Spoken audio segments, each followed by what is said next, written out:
Suite à ma précédente vidéo qui parlait de la Lettonie et de Riga, j'ai eu pas mal de questions et de commentaires. Alors, bonjour, Philippe Audiquet, à votre service pour vous servir. Je vous ai parlé de Riga parce que je me suis aperçu que beaucoup de gens, au jour d'aujourd'hui, faisaient une grossière erreur. Lorsqu'on s'investit sur le net, qu'on veut vivre du net ou qu'on veut vivre d'une entreprise, trop souvent, les gens cherchent à tricher. Le mot est très clair, je le dis très fermement, vous essayez de tricher. Alors tricher, ça veut dire quoi? Ça ne veut pas dire être un voleur, ça ne veut pas dire être un bandit de grand chemin, ça veut simplement dire tenter par tous les moyens d'optimiser pour qu'il en reste un petit peu plus dans sa poche que normalement quand on a fini de tout payer. Eh bien tricher, c'est la dernière chose à faire, c'est la plus grosse erreur. Par contre, se servir du système et profiter du système, il y a toujours des failles qui font qu'on peut s'en servir en toute légalité et on ne peut mieux.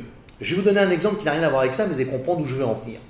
En France, quand vous payez l'autoroute, vous prenez une voiture, vous roulez sur l'autoroute, vous payez l'autoroute, autoroute que vous avez payée, que nous avons payée avec nos impôts, et qui bien souvent roule plutôt à 90, 110 plutôt qu'à 130, et parce que c'est limité, au nom de quoi, on ne sait pas trop exactement. Quand je dis on ne sait pas trop, je sais tout de suite, j'entends déjà les voix qui vont me dire « oui, mais les accidents, les machins ». Non, c'est faux. En Allemagne, la vitesse est illimitée, ils n'ont que 3% d'accidents sur l'autoroute, alors que nous, on en est à 9.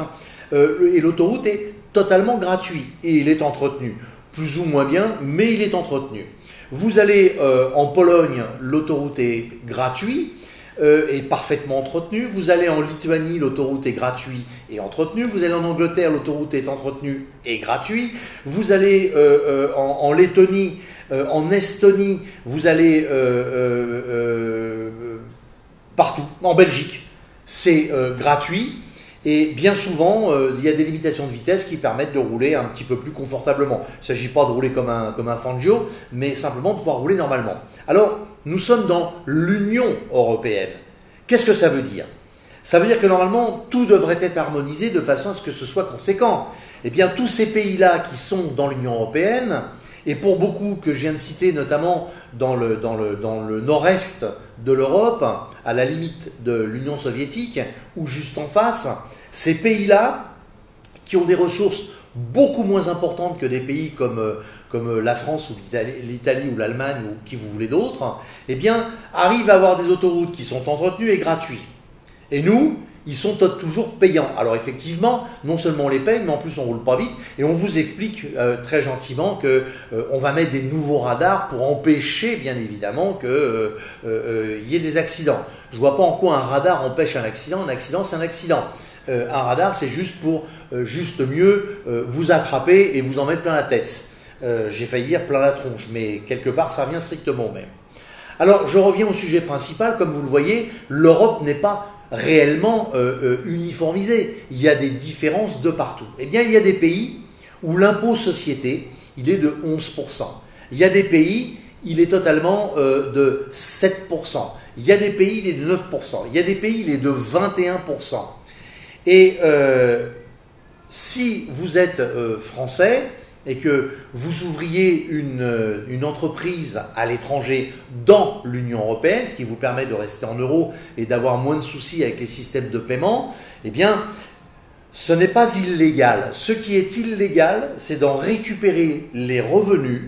Et ces revenus-là, lorsque vous allez les percevoir en France, eh bien, vous êtes tombé sur un vrai problème puisque vous êtes obligé de les déclarer en termes de revenus.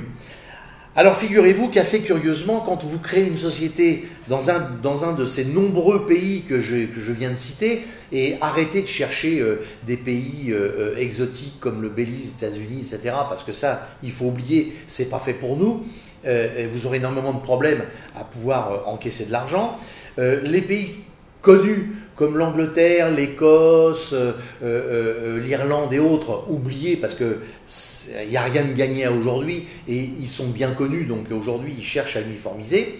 Mais il reste des pays, notamment dans l'Est de l'Europe, où l'impôt société, si la société n'est pas résidente directement, eh bien, l'impôt société, il est de 0. Donc en fait, vous ne payez pas 2 ou 3 fois ou 4 fois ou 20 fois l'impôt, vous ne le payez qu'une seule fois sur les revenus. Et mieux que ça, il y a des pays sur lesquels ils ont des accords en France, donc c'est très important. Lorsque vous choisissez un pays qui a des accords de non-double imposition. Donc votre société qui est à l'étranger, elle gagne sa vie, et vous n'allez payer de l'impôt que sur ce que vous allez récupérer. Eh bien, par exemple, vous prenez certains pays de l'Est de l'Europe, l'impôt sur les dividendes, il ne s'agit pas de payer des charges ni rien, eh bien, il est de 26%. De 20%, pardon. Et lorsque vous avez votre argent en France, vous êtes obligé de payer la fameuse flat tax, donc vous déclarez et ça vous coûte 10%. Ce qui veut dire qu'entre une société qui exerce en France, sur lequel vous allez payer l'impôt société plus ensuite l'impôt personnel, en gros sur 100, il vous reste moins de 21 dans votre poche. Là, techniquement, l'impôt société égale 0, en toute légalité, vous percevez vos dividendes, vous déclarez absolument tout, et là, miracle, il vous en reste 74 à dépenser dans votre poche. Avouez que c'est mieux que 21. Maintenant, on peut aller encore mieux, en toute légalité. Quel est le problème? C'est que si vous ouvrez un compte en banque à titre personnel à l'étranger, le pays qui va vous accueillir et qui va vous ouvrir le compte en banque parce que dans l'UE il n'y a absolument aucun problème, va être obligé de prévenir la Banque de France et notamment les impôts, que vous avez un compte à l'étranger et il est déclaratif. Oui, mais en toute légalité, comment être transparent? C'est simple, hein. Il suffit simplement d'être résident réellement du pays dans lequel on est. Et si la société qui est dans un pays ailleurs que la France, qui n'a pas d'impôt sur la société et qui fait des bénéfices et que vous payez des dividendes, et que là, d'un seul coup, vous payez à l'étranger parce que vous avez un compte et que vous êtes résident de ce pays étranger, en tant que résident de ce pays étranger, eh bien, ils n'ont pas à vous déclarer à qui que ce soit puisque vous êtes considéré comme étant un locataire quelque part, un habitant, et vous êtes au même titre considéré comme quelqu'un du pays. Et il n'y a pas de double nationalité, il n'y a pas tous ces tracas-là. Qui plus est, dans certains pays, eh bien, quand je vous disais que l'impôt était de 20% plus 10% en France, eh bien parce qu'en même temps vous êtes résident là-bas, sur les dividendes, le chiffre tombe, on ne tombe plus qu'à 16. Donc là on n'est plus qu'à 26%, 16 et 10. Donc c'est vraiment un miracle et c'est vraiment assez extraordinaire. Et bien souvent, ces pays qui sont en voie de développement, qu'est-ce qui vous empêche dans vos statuts, puisqu'il y a des statuts comme dans les autres pays, de mettre des clauses, et généralement il n'y en a pas besoin, mais vous pouvez les rajouter, qui vont vous permettre de faire de l'immobilier, parce que ces régions-là, elles sont en plein développement touristique, et en plus ils sont très très très très agréables à vivre. Vous allez à Vilnius en Lituanie, c'est juste exceptionnel. Vous allez à Riga en Lettonie, c'est juste exceptionnel. Je pourrais vous citer plein de pays comme ça. Vous allez à Varsovie, nous l'avons traversé avec mon ami Luc il y a quelques jours, c'est juste fabuleux. Je veux dire que ce sont des villes qui vivent, qui bougent, qui sont pleines d'énergie et pleines de possibilités. Et si demain vous décidiez, avec l'argent qui est dans votre société, si vous n'en avez pas besoin pour vivre, d'une manière urgente, d'investir, eh bien figurez-vous que dans ces pays-là, un appartement de 60 mètres carrés, ça vaut 40 000 euros. Alors imaginez si vous le mettiez en location saisonnière, je ne sais plus comment, là il y a un acronyme avec quelques lettres que je ne vais pas citer, mais qui commence par un R et je ne sais plus par quoi ça finit.